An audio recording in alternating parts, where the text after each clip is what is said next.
தெய்வத்திற்கே மகிமை, தேவனுக்கே மகிமை, தெய்வத்திற்கே மகிமை. தேடி வந்து மீட்டவரே தினம் உமக்கே மகிமை. என்னை தேடி வந்து மீட்டவரே தினம் உமக்கே மகிமை. ஐயா வாழ்க வாழ்க, உம் நாமம் வாழ்க. ஐயா வாழ்க வாழ்க, உம் நாமம் வாழ்க.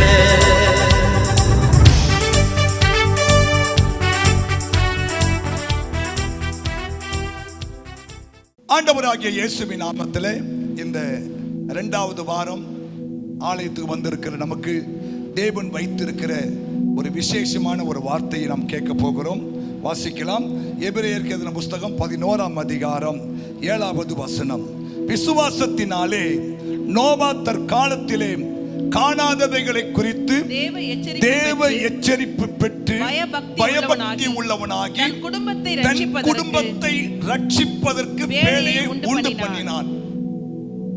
தலைப்பினா தன் குடும்பத்தை ரட்சிப்பதற்கு. கவனிங்க, குடும்பம் தேவனுடைய பார்வையில ஒரு விலையேற பெற்றது. குடும்பங்களை குறித்து தேவன் அக்கறை உள்ளவராக இருக்கிறார். ஏன்னா குடும்பம் தேவனுடைய பார்வையிலே ஒரு விலையேற பெற்றதாக இருக்கிறது. ஏன்னா ஒரு குடும்பத்தை தேவன் உண்டாக்குவதற்கு பல பிரயாசங்கள் எடுத்திருக்கிறார்.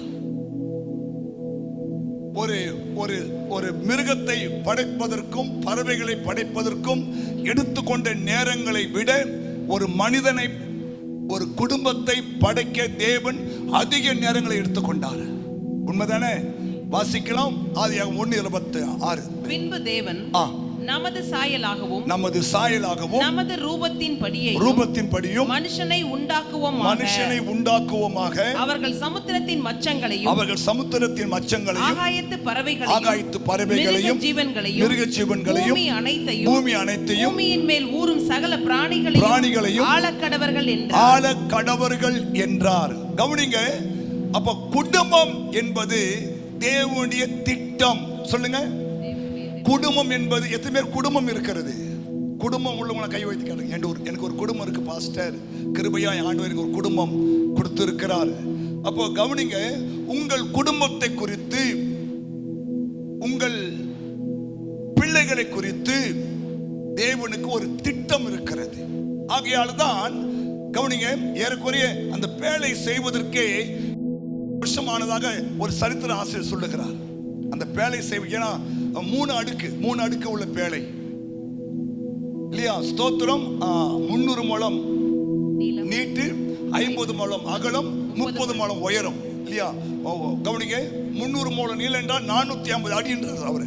450 அடி நீட்டு, 50 அடினா 75 அடி அகலம், 30 முழம்னா 45 அடி உயரம். கவனிங்க, இது 13 அடி.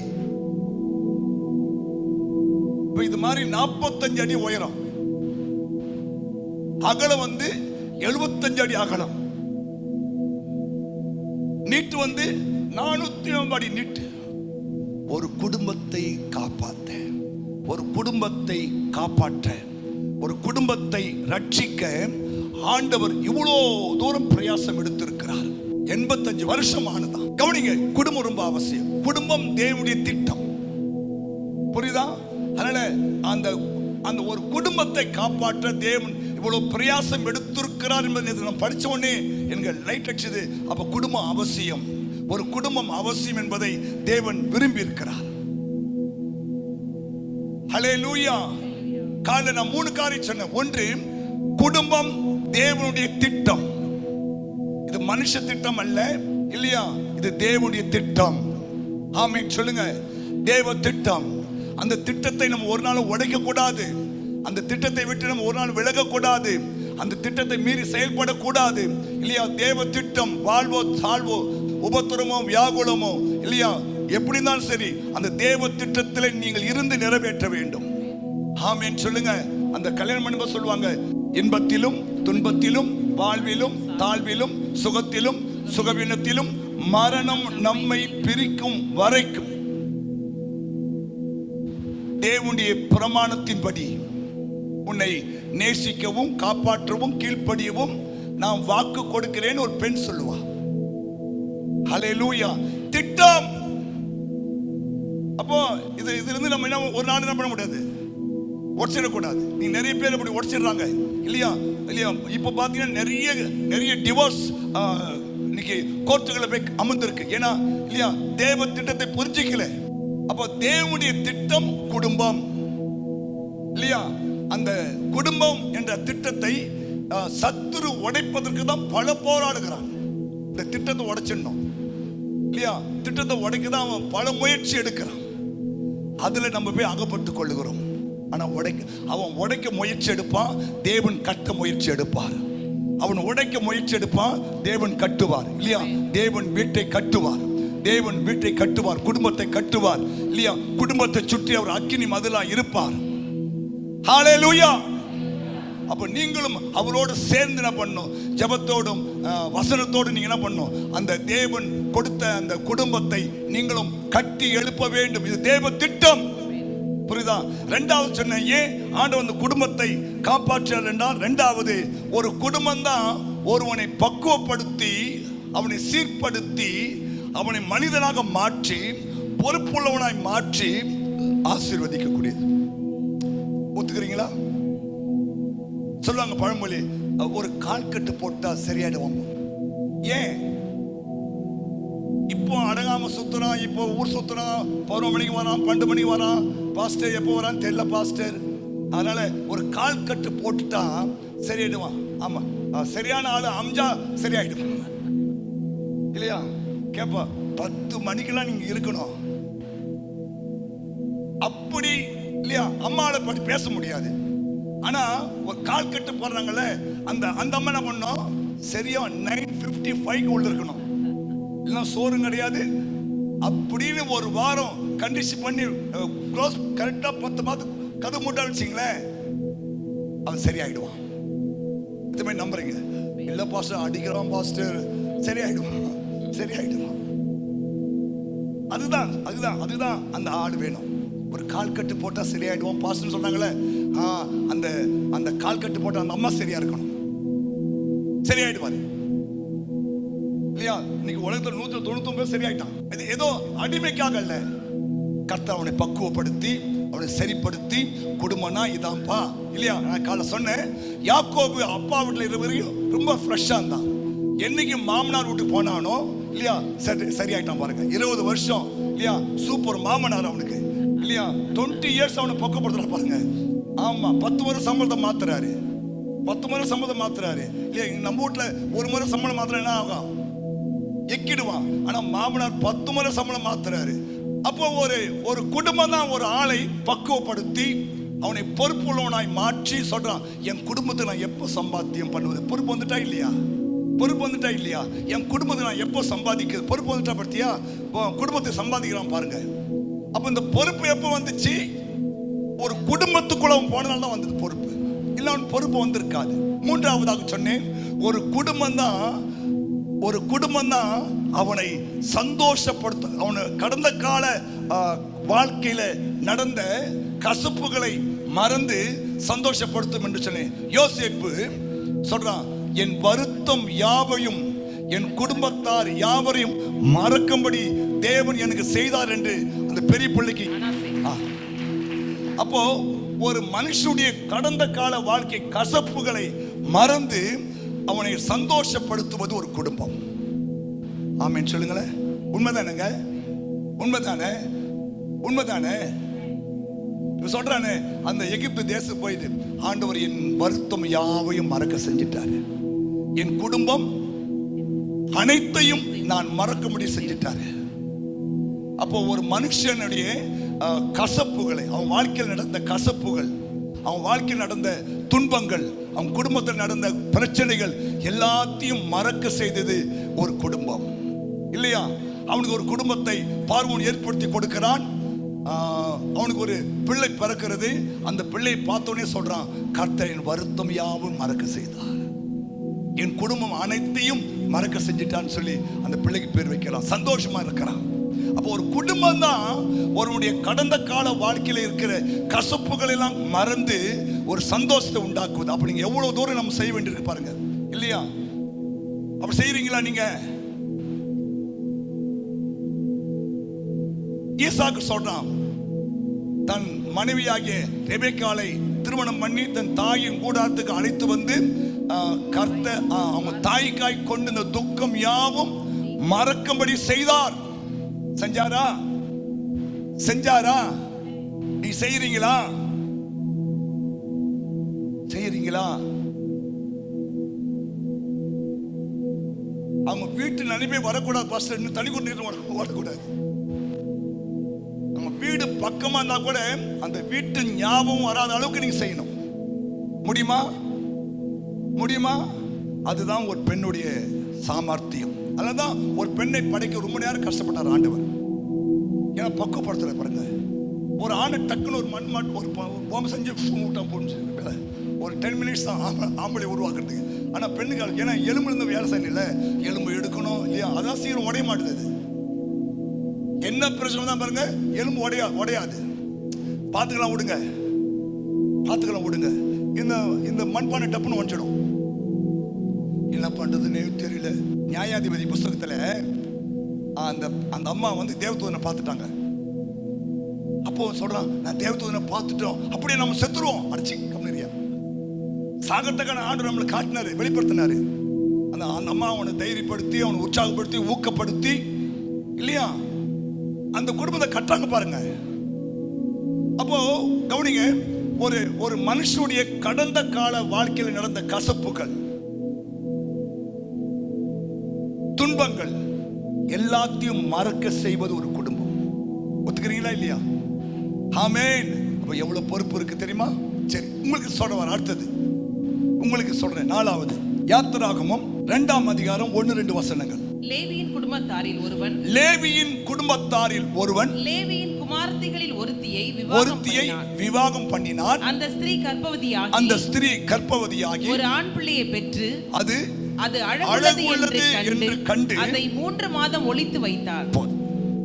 அடுத்து ஒரு குடும்பம், ஏன் ஆண்டவர் நோவாவின் குடும்பத்தை காப்பாற்றினார் என்றால், ஒரு குடும்பத்தில் இருந்து தான் ஒரு தேவன் எதிர்பார்க்கிற ஒரு தீர்க்கதரிசியோ, ஒரு ஊழியக்காரனோ, ஒரு மிஷனரியோ இல்லையா, ஏன் ஒரு முதலமைச்சரோ, ஒரு இல்லையா, ஏதோ ஒன்று உருவாகுது.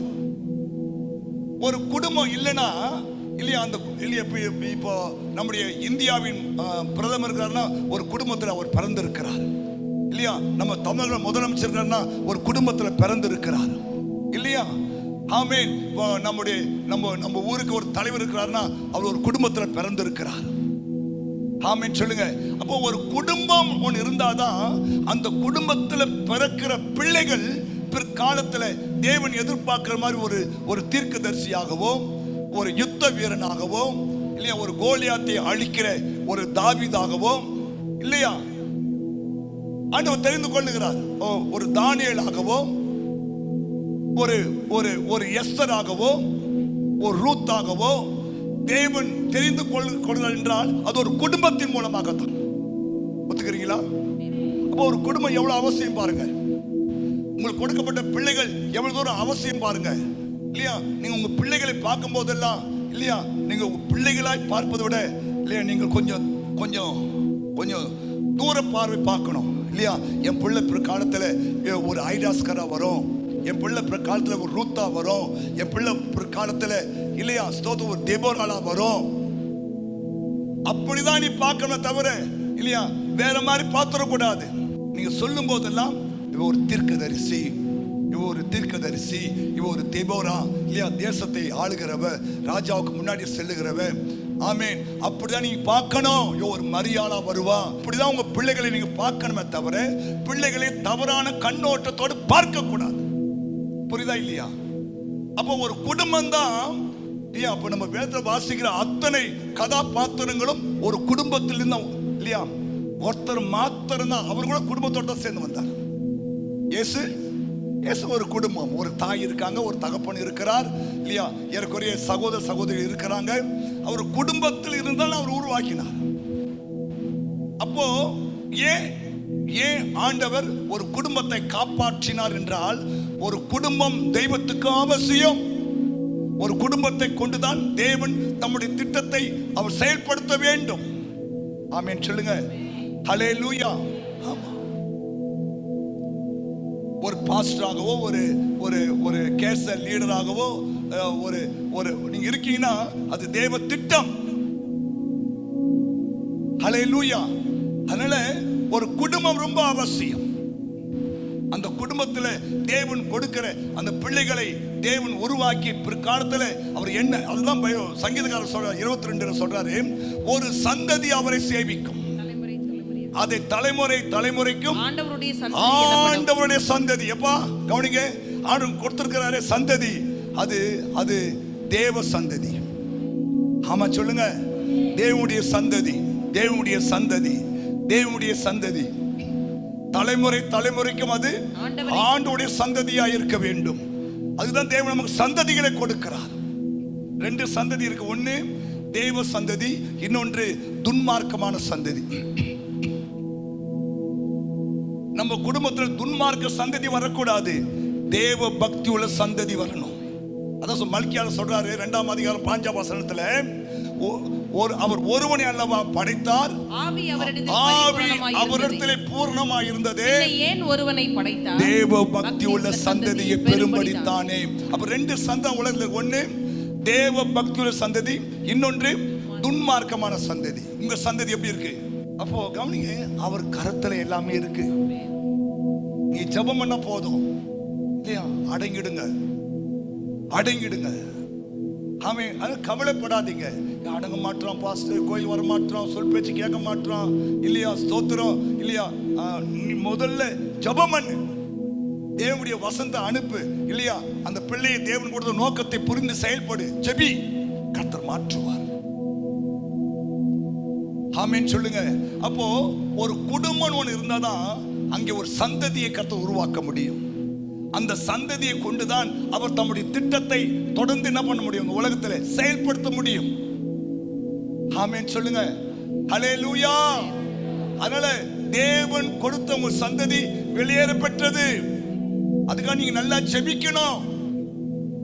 அதனால பைபிள் சொல்லுது, உன் சந்ததி மேல நான் ஆவியை ஊற்றுவேன். சந்ததினா உன் பிள்ளைகள், சந்தானம்னா உன் பேர பிள்ளைகள். உன் சந்ததி மேல நான் ஆவியை ஊற்றுவேன், உன் சந்தானத்தின் மேலதான் என் ஆசீர்வாதத்தை ஊற்றுவேன். அப்போ சந்ததியும் அவசியம், சந்தானமும் அவசியம். 2த்துக்கு நீ ஜெபம் பண்ணணும். இல்லைன்னா சந்தானத்தை பார்க்க முடியாது, சந்தானுடைய ஆசீர்வாதத்தை பெற முடியாது. ஆமென் சொல்லுங்க. புரியுதா? அப்போ ஆண்டவர் ஏன் குடும்பத்தை காப்பாற்றுகிறார், அல்லது ஏன் ஒரு குடும்பத்தை காப்பாற்றுவதற்கு தேவன் இவ்வளவு பிரயாசம் எடுக்கிறார்னா, அந்த குடும்பத்தில் இருந்து தான் தேவ திட்டங்கள் உருவாகும். ஹல்லேலூயா. அதுக்கு நீங்கள் பாத்திரங்களா இருக்கணும், ஜெபிக்கணும். ஏதோ பெத்துட்டோம் அவ்வளவுதான், கடவுள் மரம் வச்சவன் தண்ணி ஊத்தணும்னு சொல்லிட்டு விட்டுறக்கூடாது. நீ தான் தண்ணி ஊத்தணும், ஜோமணி ஊத்தணும், ஜோமணி ஊத்தணும். அது தேவ பக்தி சந்ததியை மாறிடும். இல்லைன்னா துன்மார்க்க சந்ததிகள், ராட்சதர்கள் உருவாகிடுவார்கள். ஆமென், ஆமென். புரியுதா? புரியுதா? கர்த்தர் உன்னை கணக்கு கேட்பார். ஏன்பா உன்னை நம்பி இந்த சந்ததியை கொடுத்து நீ ஜோமணி உருவாக்கணியா இல்லைன்னா கணக்கு கேட்பார் ஆண்டவர். ஏன்னா எவ்வளவு பேருக்கு சந்ததி இல்லை, சந்தானம் இல்லை. உனக்கு ஆண்டவர் அந்த கிருபையை கொடுத்திருக்கிறாருன்னா அது ஜெபத்தோடு செயல்படுங்க. ஆமென் சொல்லுங்க. உங்களுக்கு ஒரு குடும்பம் அமைஞ்சதுனால்தான் ஒரு சந்ததி உருவானது. அந்த சந்ததி உருவானதுனால்தான் இல்லையா தேவ திட்டம் நிறைவேறி கொண்டிருக்கிறது. இதுமே அதை ஒத்துக்கிறீங்க. ஹல்லேலூயா.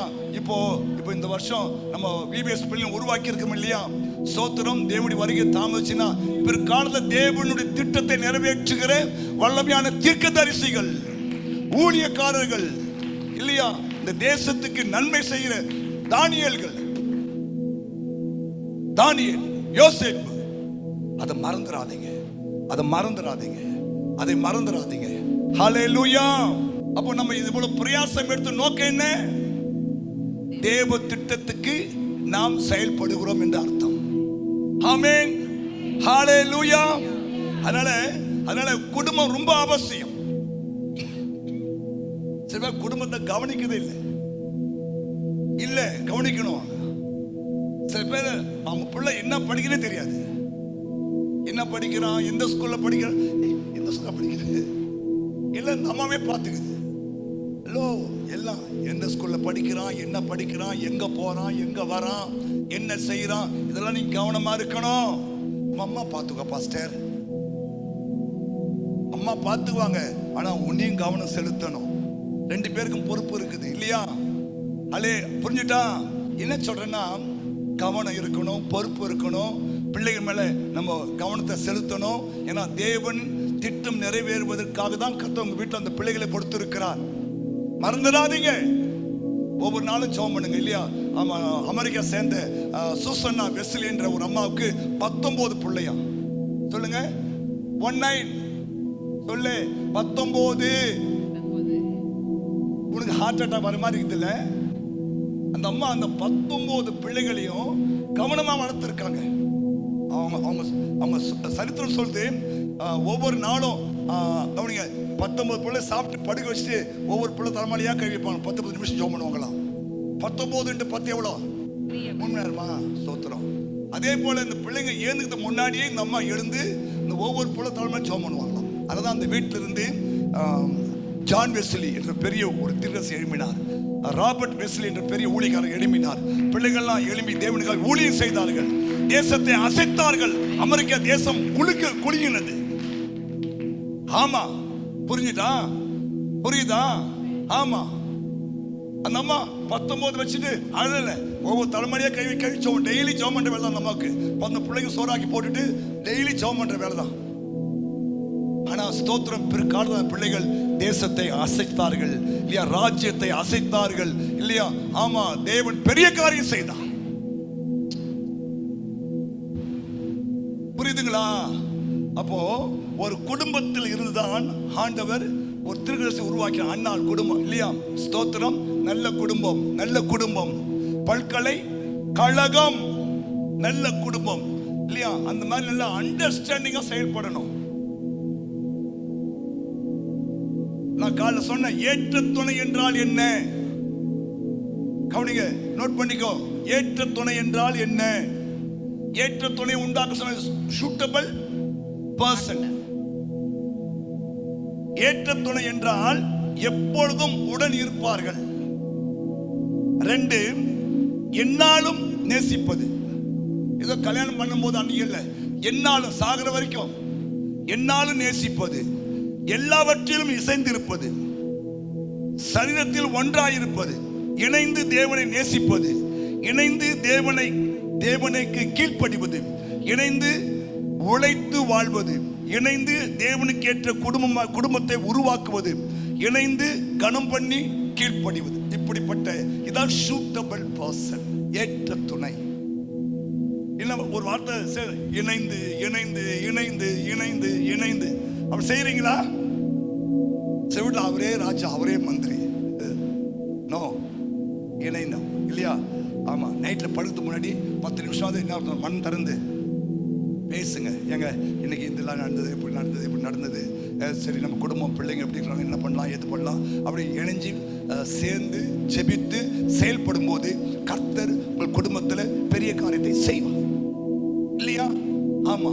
சில வீட்டை பாருங்க, புருஷன் மாதிரி நம்ம சாப்பிட்டு தூங்கிட்டு பாருங்க, பின் தூங்கி முன்னுக்கு எழுந்துதான் நல்ல மனைவி. நல்ல மனைவி யாரு? பின் தூங்கி. என் குடும்பத்துல ஆசீர்வாதம் வரலன்னா கர்த்தர் நிறைய பொறுப்பு உங்களால தான் வச்சிருக்கிறார். இந்த குடும்பத்தை கற்ற பொறுப்பு உங்களால தான் வச்சிருக்கிறார் ஆண்டவர். நீங்க அதுக்கு சரியா இருந்தா அந்த குடும்பம் நல்லா இருக்கும். குடும்பம் தேவன் கொடுத்த ஒரு பெரிய ஆசீர்வாதம். புரிஞ்சுட்டா? புரியுதா? ஆமா, சரி. அப்போ ஒரு நல்ல குடும்பத்தில் இருந்துதான் கவனிங்க, ஒரு ஒரு தீர்க்கதரிசியோ, ஒரு ஊழியக்காரனோ, ஒரு தேசத்தை ஆளுகிற ஒரு அதிபதியோ, ஒரு தானியேலோ, ஒரு யோசேப்போ தேவன் உருவாக்குகிறார். ஆமா சொல்லுங்க. ஒரு குடும்பம்னா அங்க ஒரு நல்ல ஒரு தேவ மனுஷன் உருவாக முடியாது. அல்லேலூயா. அது புரிந்து கொள்ளுங்கள். அப்ப குடும்பம் எவ்வளவு அவசியம் தெரிஞ்சலையா? அதுக்காக ஜெபம் பண்ணுங்க. கர்த்தர் கொடுத்த நல்ல குடும்பத்துக்காக ஸ்தோத்திரம் பண்ணு. நமக்கு ஒரு குடும்பத்தை கொடுத்து பிள்ளைகளை கொடுத்து அவர் நடத்துறாருன்னா எவ்வளவு நல்ல தெய்வம். யோசித்து பாரு. ஆமீன் சொல்லுங்களேன். புரியுதா? அப்போ கர்த்தர் கொடுத்த குடும்பத்தை அசட்ட பண்ணக்கூடாது. துச்சமா தூக்கி எட்ட போட்டுற கூடாது. கோச்சிக்கு வீட்டு அம்மா விட்டு ஓடக்கூடாது. வாழ்வோ சாவோ அங்கே இருந்து அந்த குடும்பத்தை கட்டி எழுப்பி இல்லையா குடும்பமா பரலோகம் போய் சேர்றதுக்கு முடிவு எடுக்கணும். எதுக்கு எடுத்தாலும் அழக்கூடாது. நின்னு சாதிக்கணும். நின்னு சாதிக்கணும். சாதிக்கணும். ஆம்பளைங்களுக்கு அழகு பொம்பளை பிடிக்காது. எதுக்கு எடுத்தாலும் அழுவ பாருங்க. அழுதெல்லாம் சாதிக்க முடியாது. ஜெபம் பண்ணி சாதிக்கலாம். ஜெபம் பண்ணி சாதிக்கலாம். ஆனா அழுது சாதிக்க முடியாது. அழ வந்தா போய் தனியா உட்காந்து அழு சமத்துல. ஆனா வேற எங்கேயும் அழுதுறாது. வேற எங்கேயும் அழுதுறாது. அழன்னு ஆசைப்பட்டா தெய்வ சமூகத்தை போய் மட்டும் என்ன பண்ணு, கண்ணீரை வடிச்சிரு. வேற எங்கேயும் யாருக்கு முன்னாடியும் என்ன பண்ண, கண்ணீரை வீணாக்கிடாத. ஆமென் சொல்லுங்க. ஏன்னா அவர் ஒருவர் தான் உன்னை புரிந்து கொண்ட ஒரு நல்ல தெய்வம் இல்லையா? அவரை மாதிரி புரிந்து கொண்ட தெய்வம் யாரும் இருக்க முடியாது இல்லையா? நீங்க கண்ணீர் வடிக்கிற அழன்னு ஆசைப்படினா இல்லையா, உபாசம் போட்டு கதவு முடின்னு ஓன்னு கத்தி ஆட யாருக்கும் கேட்காது. அவர் ஒண்டி கேட்கும். ஏன் அழுகிறாய், யாரை தேடுகிறாய் கேட்டார் இல்லையா? அவர் கேட்பார். ஏமா அழுவுற, எதுக்கு அழுவுற? நல்லதானே இந்த கோயிலுக்கு தான் போயிட்டு வந்த குடும்பத்தை தான் பாஸ்டர் பேசினாரு. ஏன் அழுவுற? என் குடும்பத்தை பத்தி அழுவுறேன். அழாது. நான் தான் சொன்னேன், குடும்பம் என் திட்டம், நான் செய்வேன் போவேன் வருவேன்னு சொல்றேன்ல, செய்வான். சோர்ந்துடக்கூடாது. தைரியமா இரு. ஹல்லேலூயா. அந்த ஆகார் தனியா போய் தைரியமா வந்துட்டா இல்லையா? குழந்தை பிடிச்சி அமிச்சிட்டாங்க. அந்த அம்மா வேற கல்யாணம் பண்ணாங்கன்னு பயில் போடல. ஆனா நின்று அந்த பிள்ளையை வளர்த்து உருவாக்கி ஒரு வேட்டைக்காரனை மாத்தி இல்லையா, அவங்க மூலமா சந்ததி உருவாக்குனாலா இல்லையா? கை தட்டுங்களா அந்த அம்மாவுக்கு. ஆகாரின் அழுகுரலை கேட்டு தெய்வம் இல்லையா தைரியமா செயல்பட்டாலே இல்லையா? இல்லையா? புருஷன் கைவிட்டான்னு சொல்லி அவ வாழ்க்கையை விட்டுட்டாளா? இல்ல. இனி படைச்ச ஒரு தெய்வம் இருக்கிறாரு. அவர் பார்த்துக் கொள்வாரா? பிள்ளைய கையில பிடிச்சின்னு போனா இல்லையா, படத்தா உருவாக்கினா, கல்யாணம் பண்ணி வச்சா, பிள்ளை குட்டி பார்த்தா, பேரம் பேத்தி பார்த்தா, பிறகு அவன் போய் சேர்ந்துட்டா. பிறகு அவள் லைஃப்ல என்ன நடந்ததுன்னு போடவே இல்லை பைபிள். அவ்வளவுதான், அதோட சாப்டர் க்ளோஸ் பண்ணிட்டார் ஆண்டவர். ஆனா நான் சொல்றேன், அவர் தைரியசாலி, பயப்படாதவள், தைரியமா செயல்பட்டான். அந்த ஒரு பிள்ளையை வளர்த்து உருவாக்கினா, அந்த பிள்ளைக்கு கல்யாணம் பண்ணி வச்சா, பேரம்பேத்தி பார்த்தா, சந்தோஷமா இருந்தாலே இல்லையா? கைத்தறாண்ட மைப்படுத்து. சோதராத. குடும்பம் தெய்வத்துடைய திட்டம். புருஷன் கைவிட்டா தேவன் இருக்கிறார்.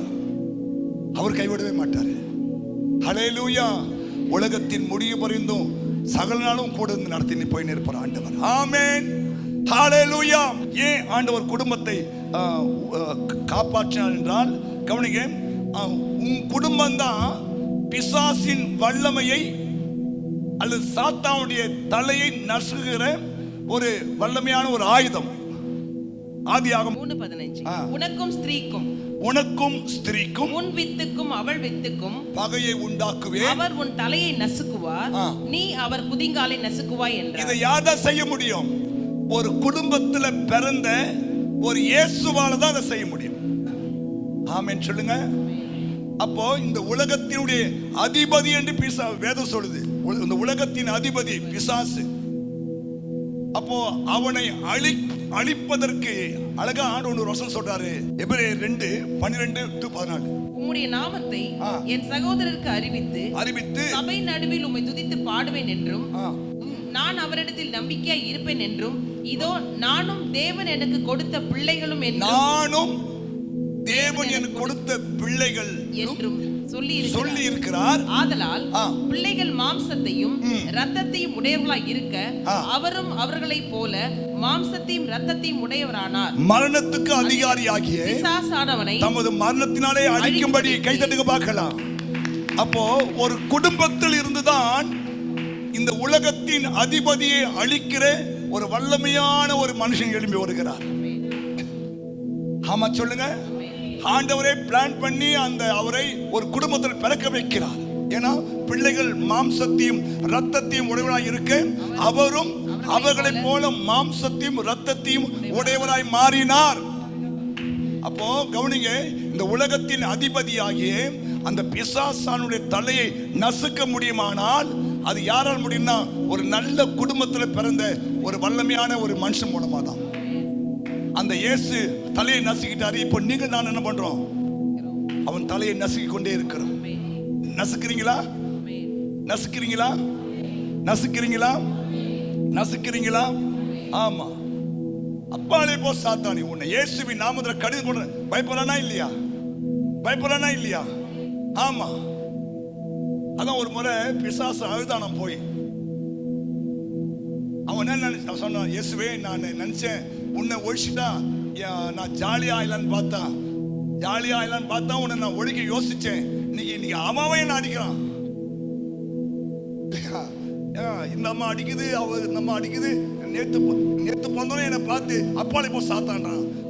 நேத்து போந்தோம் என்னை பார்த்து அப்பாலே போ, மண்டியை உடச்சு விடுவேன், காலை உடச்சு விடுவேன். என்ன சொல்றான் ஆண்டவர் இல்லையா?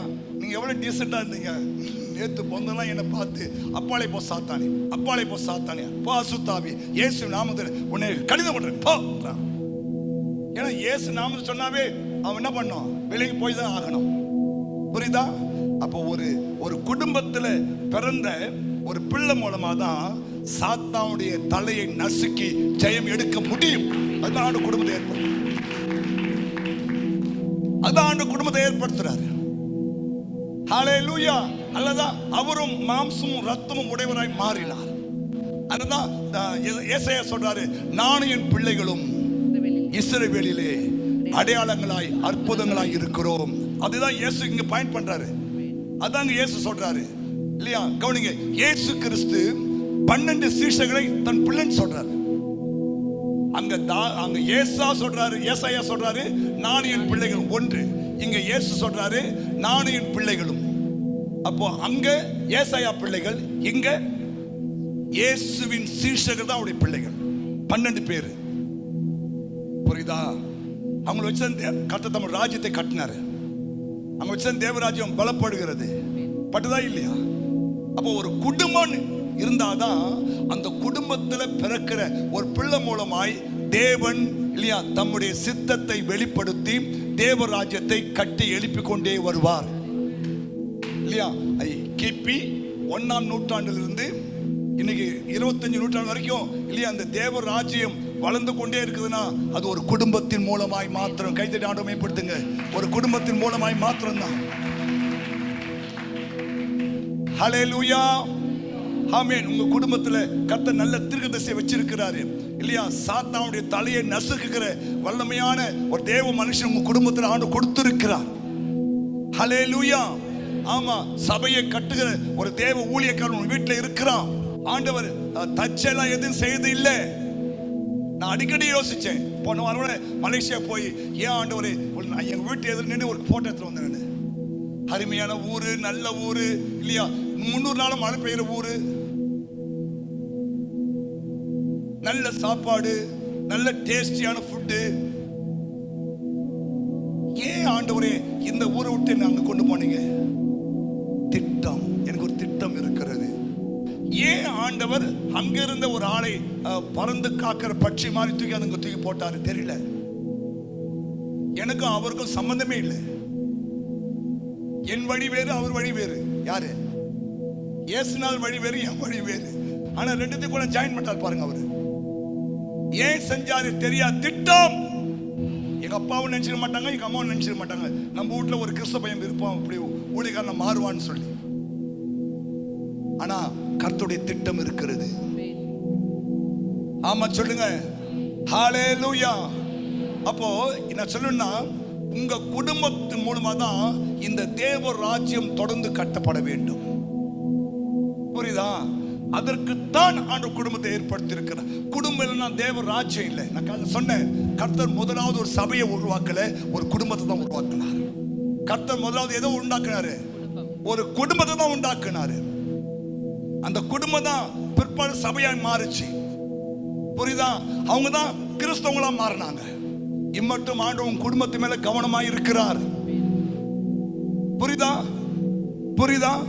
இல்ல என்னைக்கு நம்ம குடும்பத்தை என்ன பண்ணிருப்பான், அபேஸ் பண்ணிட்டு இருப்பான், பிள்ளைகளை தூக்கிட்டு இருப்பான், கணவனை தூக்கிட்டு இருப்பான், மனைவியை தூக்கிட்டு இருப்பான். ஆனா கர்த்தருடைய கிருபை இல்லையா நம்ம குடும்பத்து மேலும் பிள்ளைகள் மேலும் இல்லையா பறந்து காக்கிற பட்சியை போல அவர் இது முதற்கொண்டு எருசலேமை சுற்றிலும் ஆதரவாய் இருக்கிறார். தேவன் ஆதரவாய் இருக்கிறார். தேவன் அக்கினி மதிலாய் இருக்கிறார். சகரியா 2 சொல்றாரு, அவர் நம்ம குடும்பத்தை சுற்றி அக்கினி மதிலாய் இருக்கிறார்.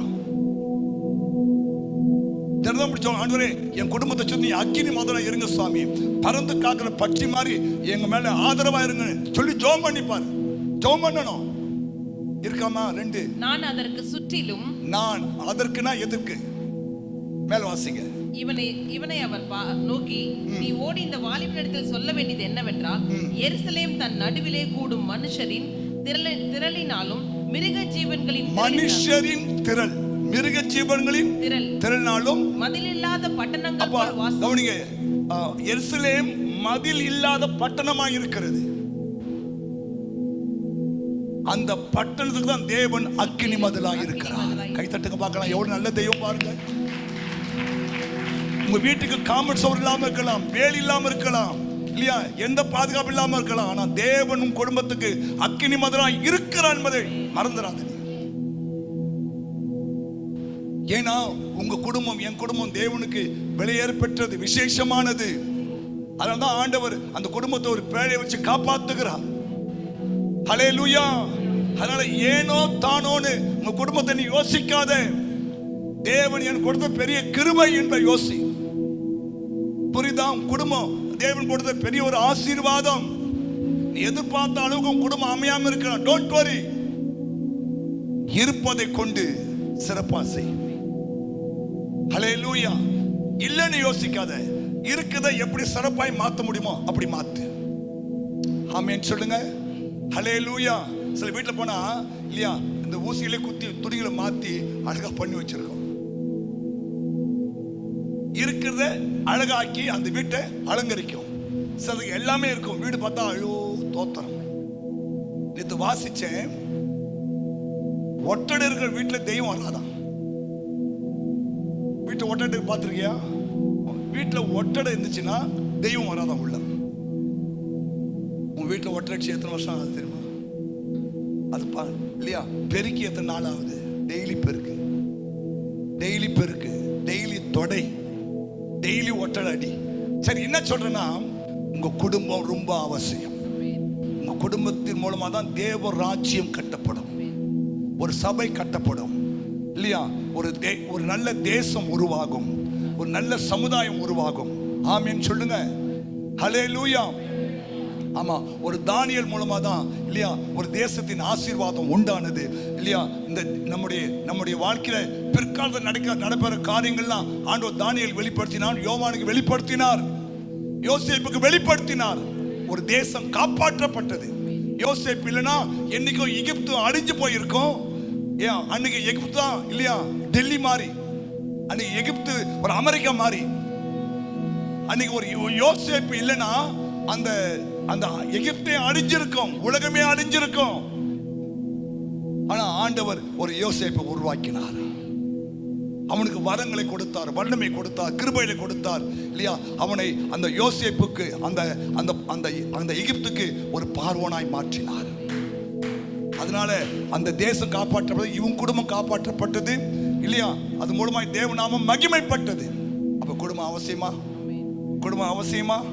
ஏன்னா உன் குடும்பத்தான் ஒரு யோசேப்பு உருவாகுவார், ஒரு யோவான் உருவாகுவார் இல்லையா, ஒரு யோவான் ஸ்தானகன் உருவாகி இருக்கார். ஹல்லேலூயா. புரிஞ்சுட்டீங்களா? அதனால உங்க பிள்ளைகளை பார்க்கும் போதெல்லாம் இல்லையா அவனை நீ வேற மாதிரி பார்க்காம ஒரு யோவான் ஸ்தானகனாக, ஒரு ரூத்தாக, ஒரு எஸ்தராக இல்லையா, ஸ்தோத்திரம், அப்படி நீ விசுவாசி, அப்படி ஜெபி, பார்க்கும்போது அப்படி பாரு. புரியுதா? புரியுதா? கோபம் வந்தா கூட தப்பான சொல்லி திட்டுறாத. போடா யோவான் ஸ்தானகனே, போடா யோவானே, போடி எஸ்தரு, என்ன சொல்லி திட்டி விட்டுரு. ஆனா தப்பாம திட்டாத. சொல்லுவாங்களாம், டேய் நீ பிற்காலத்துல நடுத்தோடு தான் இப்ப அப்படியா டீச்சர், அப்ப நான் பிற்காலத்துல டிராபிக் போலீஸ் நல்ல எடுத்துக்குவான். டீச்சர் சொல்றாங்க, டேய் என் வயிற்று சொல்றேன், நீ பிற்காலத்துல நடு ரோட்ல நிப்ப அப்படியே டீச்சர், அப்ப டிராபிக் போலீஸா மாறிடுவனா.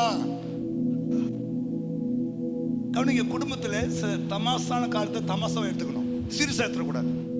இப்ப நிறைய பிரச்சனை காரணம் சில சமயம் தமாசா சொல்லுவாங்க, அது சீரியஸா எடுத்துக்கும் தப்பு. அப்போ இன்னும் நீ பக்குவப்படணும் அர்த்தம். இப்ப சொல்றேன், உலகத்தான் கத்துறான்ல, அப்ப நான் பிற்காலத்துல டிராபிக் போலீஸா மாறிடுவில்ல. அப்ப அந்த அம்மாவோட கோபமே அடங்கி போச்சு.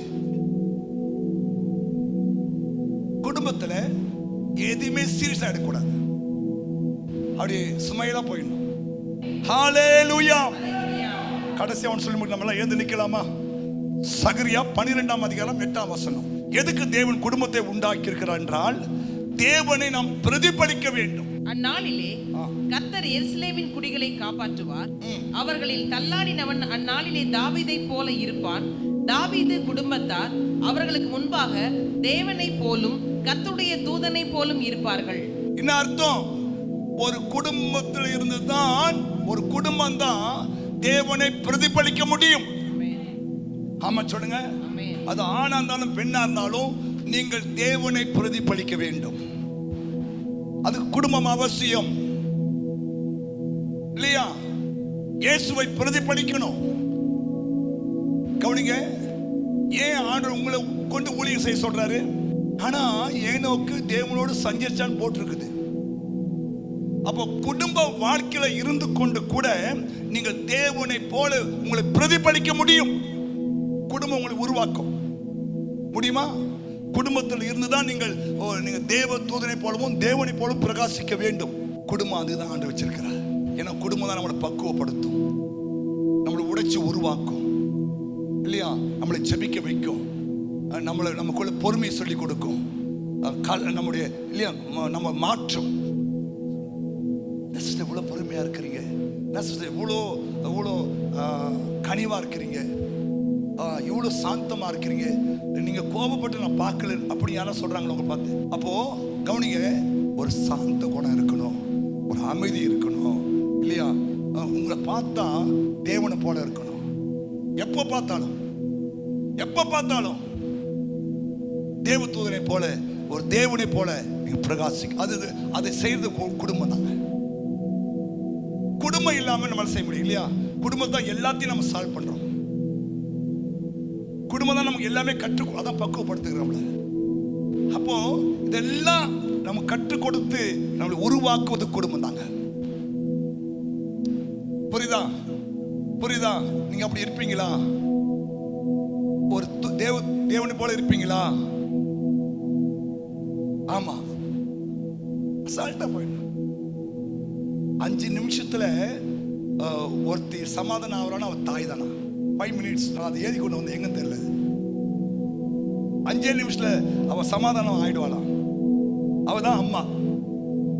ஆனா சமாதானமே ஆகாத ஒரு ஆள் உண்டானா அது மனைவி தான் அப்படின்னு நான் சொல்ல. ஒருத்தர் ஏதுறாரு, 5 மினிட்ஸ்ல ஒரு அம்மா சமாதானம் ஆயிடுமா? சரிடா சாப்பிடுறியாடா அப்படின்னு கேட்பாங்களா? ஆனா சமாதானம் பண்றதுக்கு சான்ஸே கொடுக்காத ஒரு ஆள் உண்டானா அது ஒரு மனைவி. நான் சொல்லல, ஒருத்தர் சொல்றாரு அந்த மாதிரி, பாஸ்டர் நீங்க மனைவி பத்தி நிறைய பேசுறீங்க பாஸ்டர், நல்லது, உங்களை உருவாக்குறாங்க. ஏன்னா நீங்க தான் தேசத்தின் கண்கள். ஹல்லேலூயா. தேவனுக்கு ரொம்ப பிரியமான ஆள் யாருன்னா நீங்க தான். ஆனா உங்களை நிறைய வாட்டி நிறைய திட்டு உங்களுக்கு தான். ஏன் தெரியுமா? குடும்பத்தை கட்டுகிறவர்கள், ஒரு தீர்க்கதரிசியை உருவாக்குகிறவர்கள், ஒரு ஊழியக்காரனை உருவாக்குகிறவர்கள் இல்லையா? என்ன நடந்தாலும் உங்க வாழ்க்கையில நடக்காத மாதிரியே உங்க மகன் ஒரு தேவனை போலவும் தேவதூதனை போலவும் இருக்கும். ஆமென் சொல்லுங்க. பயங்கர பிரச்சனை இருக்கலாம் இல்லையா? ஸ்தோத்திரம். பேதுரு பாருங்க, நாளைக்கு தலை போகுது, இன்னைக்கு அவ்வளவு தூங்குறான் ஜெயில வந்து. என்ன விசுவாசமோ என்ன நம்பிக்கையோ, சோ அந்த மாதிரி தான் நமக்குள்ள இருக்கணும். நமக்கு ஏன் படப்படணும் வந்துடும், துக்கம் வராது. ஸ்தோத்திரம். ஆனா நீங்க தேவனை போலவும் தேவ தூதனை போலவும் உங்களை பிரகாசி வைப்பது ஒரு நல்ல குடும்பம். கை எல்லாம் எழுந்துக்கலாமா? எல்லாம் எழுந்து நின்று, ஆண்டவரே எங்களை அப்படி மாற்றும் ஆண்டவரே. நாங்கள் என் குடும்பத்தை குறித்து ஏதோ நான் நினச்சிட்டப்பா, ஆனால் என் குடும்பம் தெய்வ திட்டம் என்பதை நான் இன்னைக்கு புரிந்து கொண்டேன். என் குடும்பம் என்னை பக்குவப்படுத்துகிறது என்பதை நான் புரிந்து கொண்டேன். என் குடும்பத்திலிருந்து தான் ஒரு தேவதூதன் அல்லது ஒரு தீர்க்கதரிசி உருவாகிறான் என்பதை நான் புரிந்து கொண்டேன் இல்லையா? என் குடும்பத்தில் தான் கர்த்தர் கிரியை செய்கிறார், உதவி செய்கிறார் என்று நான் புரிந்து கொண்டேன். நீங்க கை வைத்து ஆண்டு சொல்லுங்க. பிதாவே, உம்முடைய குமாரன் இயேசுவின் நாமத்தில் உம்மை நோக்கி நாங்கள் வருகிறோம். இந்த மனமகிழ்ச்சியான இந்த மத்தியான நேரத்தில், இந்த உலகத்தில் நீ ஒரு குடும்பத்தை வைத்த நோக்கம் என்ன என்பதை குறித்து நாங்கள் உம்முடைய வேதத்தின் வாயிலாக அதை தியானிக்க நீர் கொடுத்த கிருபைக்காய் ஸ்தோத்திரம். உம்முடைய திட்டம், உம்முடைய நோக்கம், உங்க சித்தம், உங்களுடைய எதிர்கால விஷன் எல்லாமே அந்த குடும்பத்துக்குள்ள தான் நீ வச்சிருக்கீங்க ஆண்டவரே. இயேசுவே உமக்கு நன்றி ஆண்டவரே. எங்க திருசபை மக்களுக்காக ஜெபிக்கிறோம். எங்க திருசபையில நீ கொடுத்த குடும்பங்களுக்காய் நன்றி ஆண்டவரே. ஒவ்வொரு குடும்பத்தை குறித்தும், அந்த குடும்பத்தில் கொடுத்த கணவன், மனைவி, பிள்ளைகள், பேர பிள்ளைகள் எல்லாவற்றை குறித்தும் உமக்கு ஒரு நோக்கம் இருக்கு ஆண்டவரே. நாங்கள் அதை புரிந்து கொண்டு இந்த நாள் முதற்கொண்டு ஐயா நீர் கொடுத்த அந்த குடும்பத்துக்காய், பிள்ளைகளுக்காய், சந்ததிக்காய், சந்தானத்துக்காய் நாங்கள் ஜெபிக்க ஆண்டவரே, உபவாசிக்க, பிரயாசம் எடுக்க, பேழையை கட்ட எங்களுக்கு நீ கிருபை தரும்படியாய் ஜெபிக்கிறோம். சொல்ல கேளுங்க, எல்லாம் கேளுங்க ஆண்டவரே. ஜெபிக்கிற ஆண்டவரே, அப்பா எங்க திருசபை மக்களை ஆசீர்வதியும் ஆண்டவரே. தேவ திட்டத்தை புரிந்து கொள்ளாமல் சின்ன சின்ன பிரச்சனைகளுக்கு, சின்ன சின்ன காரியத்துக்கெல்லாம் ஆண்டவரே குடும்பத்தை உடைத்து, குடும்பத்தை சுக்குநூறாய் மாற்றுகிற ஆண்டவரே கர்த்தாவே, சத்துருவினுடைய சதி திட்டங்கள் இயேசுவின் நாமத்தில் எங்கள் சபை குடும்பங்களை விட்டு விலகும்படியாய் இப்போதே ஜெபிக்கிறோம் சுவாமி. ஆமா ஆண்டவரே, இந்த தேசத்தில் கொடுத்த, இந்த சமுதாயத்தை கொடுத்த ஒவ்வொரு குடும்பத்தையும் என் ஆண்டவருடைய சித்தம் நிறைவேற நீ உதவி செய்யும்படியா நான் ஜெபம் பண்றப்பா. ஒவ்வொரு குடும்பத்தையும் ஆசீர்வதியும் ஆண்டவர். ஒவ்வொரு குடும்பத்திலையும் கொடுத்த ஐயா அன்னையர்களுக்காக நான் ஜெபிக்கிறேன். ஆசீர்வதிங்கப்பா. இந்த அன்னையர் தினத்தில் நாங்கள் அவங்களை மனதார வாழ்த்தி ஆசீர்வதிக்கிறோம். தொடர்ந்து இந்த குடும்பங்களை கட்டி எழுப்ப தேவையான கிருபைகளை தருவதற்காக உமக்கு நன்றி தகப்பனே. ஆசீர்வதிங்க ஆண்டவரே, ஆசீர்வதிங்க ஆண்டவரே. சோதரப்பா. மாத்திரமல்ல, +2 எக்ஸாம் எழுதி முடிச்சு ஐயா என்ன கல்லூரிக்கு போகணும், என்ன படிப்பு படிக்கணும் யோசிக்கிற பிள்ளைகளுக்கு ஆண்டவர் நல்வழி காட்ட வேண்டுமா நான் ஜெபம் பண்றப்பா. ஆசீர்வதிங்க ஆண்டவரே. இயேசுவே உமக்கு நன்றி தகப்பனே. வாலிப பிள்ளைகளை உம் திருக்கரத்தை ஒப்பு கொடுக்கிறேன். கரம் பிடிச்சு நடத்தும் ஆண்டவரே. ஆண்டவரே, நல்ல ஒரு எலியாவா, எலிசாவா, ஒரு யோவான் ஸ்தானகனா, ஒரு யோசேப்பா, ஒரு தானியேலா ஐயா ஒவ்வொரு வாலிபர் நாங்கள் பார்க்கிறோம். கர்த்தர் அப்படி உருவாக்கி தருவதற்காய் ஸ்தோத்திரம். உமக்கு நன்றி தகப்பனே. ஆண்டவரே, இந்த திருசபை தொடர்ந்து ஆசீர்வதிங்க. தொடர்ந்து தேவ திட்டம் நிறைவேற இந்த திருசபை மேலும் ஒரு கிருபையை ஊற்றும்படியா ஜெபம் பண்றப்பா. எப்படி நோவாவுக்கு தேவனுடைய கண்களில் கிருபை கிடைச்சதோ அதே போல எங்க திருசபையில் இருக்கிற ஒவ்வொரு குடும்பத்துக்கும் ஐயா உங்களுடைய கண்களில் கிருபை கிடைக்க உதவி செய்யும்படியா ஜெபம் பண்றப்பா. குடும்பங்களை ஆசீர்வதியும், தேவைகளை சந்தியும், குறைவுகளை நிறைவாக்கி தாருவப்பா. ஆண்டவரே ஸ்தோத்திரம். இந்த குடும்பங்களுக்கு விரோதமாய் பொல்லாங்கன் ஏகிற அக்னி ஆஸ்திரங்கள்லாம் இயேசு கிறிஸ்துவின் நாமத்திலே அது வாய்க்காமலே போகும்படியா ஜெபிக்கிறோம். கர்த்தர் குடும்பத்தின் மேல அக்கினி மதிலா இருப்பீராக ஐயா. பறந்து காக்கிற பட்சியா இருந்து காத்து வழிநடத்தி ஆசீர்வதிப்பீராக. ஆண்டவராகிய இயேசு கிறிஸ்து மூலம் ஜெபிக்கிறோம் பிதாவே. ஆமென், ஆமென். ஆத்துமாவே கர்த்தரை ஸ்தோத்திரி.